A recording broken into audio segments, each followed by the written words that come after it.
maalin maalmaha ka mid ah nabi sallallahu alayhi wasallam ayaa ku jiri guriga Caaisha. Caaishana waa naagtiis, albaabka ayaa la soo garaacay, naagtiisa kale ayaa cunto u soo diibtay. Caaisha cuntaday aragtay, xoogaa yar maseer ayaa galay, saxanka ayaa dulka ku tuurtay. nabiga sallallahu alayhi wasallam banaanka ayuu u soo baxiyay, kama xanaagin, kuma kheelinin, asigoo khuslaayo ayuu saxanka u degiyay, cuntada ayuu aruuriyay. markaas kadib dad ayaa banaanka fadhiyeen. wuxuu ku yiri hooyadiin way maseertay, hooyadiin way maseertay. maalin kale nabiga ayuu Caaisha gurigeeda jiifo. Caaisha ayaa hurdada ka soo kacday.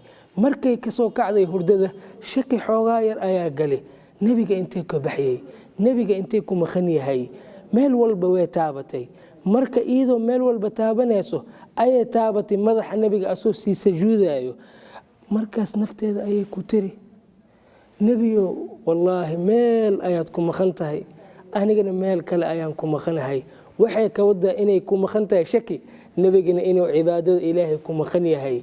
Caaisha waxaan ka baranay inuu maseerka jecel yahay. Caaishana waxaan ka baranay inay naagto lagu abuuray maseer.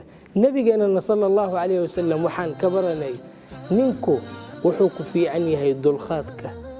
waad mahadsantihiin.